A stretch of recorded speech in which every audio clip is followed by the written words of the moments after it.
I was standing at the top looking down. I was getting a nosebleed while he was trying to explain to me how they cultivated the slope with some sort of an automatic machine. They just rolled down the hill because nobody could really stay up standing that long on that grade.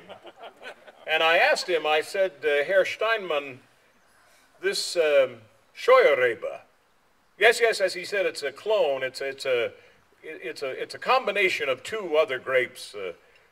We discovered it by accident.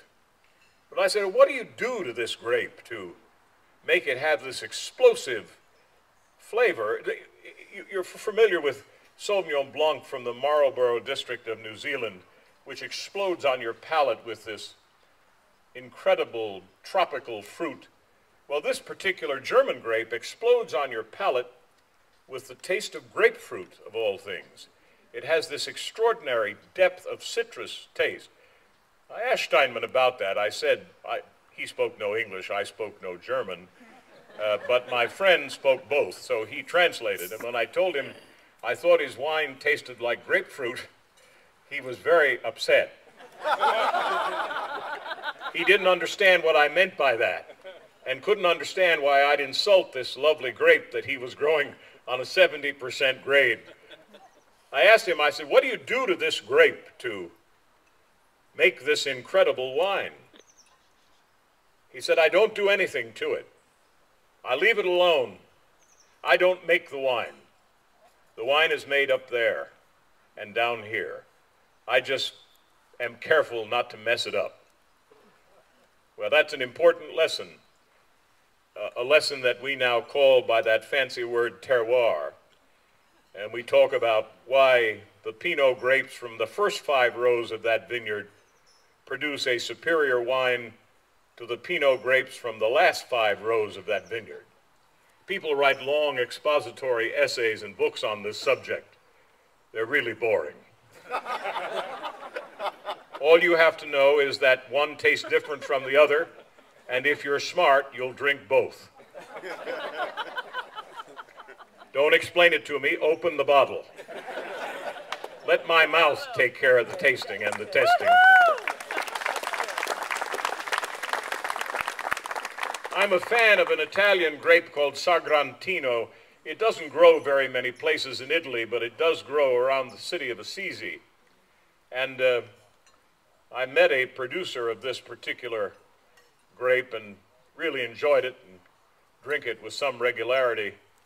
And I was waxing eloquently to the importer of this particular product, and I guess I just got a little overbearing for him. You know, I was telling him that I tasted the new reserve version, which the winery calls Pt2, which is Italian for 25 years. It doesn't mean the wine was aged for 25 years. I don't know why they use 25 years.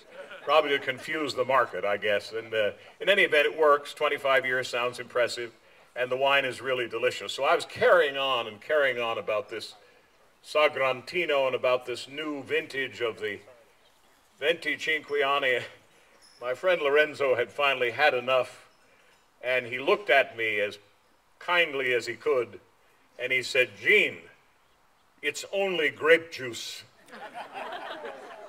I said, well, yes, some grape juice, huh?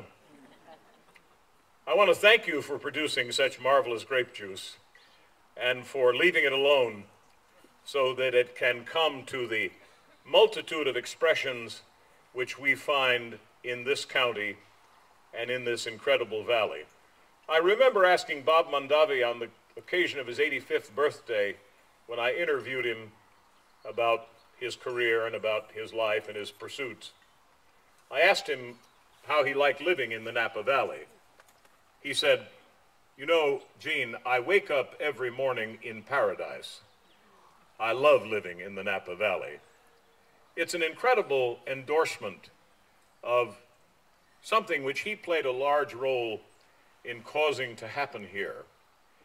To watch the agricultural products of this piece of real estate become world famous.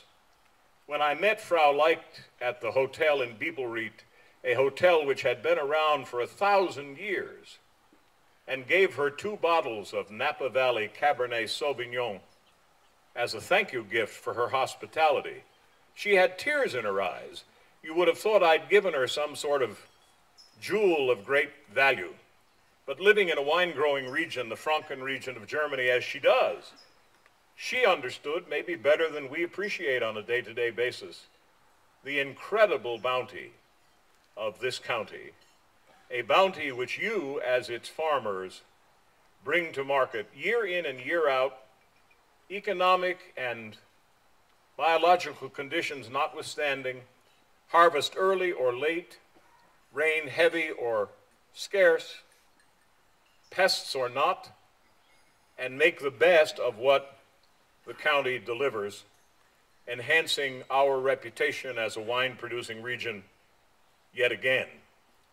I asked somebody the other day how many wineries there were now in the state of California. I was stunned when this individual said there are now over 2,000. Over 2,000 wineries in the state of California. When I moved to California 15 years ago, I went into Borders Books in San Francisco and I bought the Wine Lover's Guide to the Wine Country. Napa, Sonoma, and 3 wineries in Mendocino. No Paso Robles, no Central Coast, no Sierra foothills, nothing. That was it, the wine country. Look at it now, a veritable explosion, and yet in the midst of this explosion of like-minded farmers also working hard as you do to produce high-quality wine and bring it to market, the explosion of this number of wineries has done nothing but improve quality, improve competition, and improve our general estate as people who are appreciators of the products which you provide. I'm delighted to be invited to be with you on this, the occasion of your 97th annual dinner meeting. I'm delighted my schedule worked out in such a way to allow me to partake, to sample some of that great wine and to break bread and listen to the stories. I will say that one of the lessons we all must learn from those of you who farm is the lesson I referred to earlier, our responsibility of stewardship to both the land and the system to which we are heir. We have a profound obligation to leave it better than we found it. We have an enduring obligation to improve it. And we have a significant obligation to explain the importance of all of those pursuits to those who will come after us. A very wise man once said, I think truly, the future may rest beyond your vision, but it is not entirely beyond your control.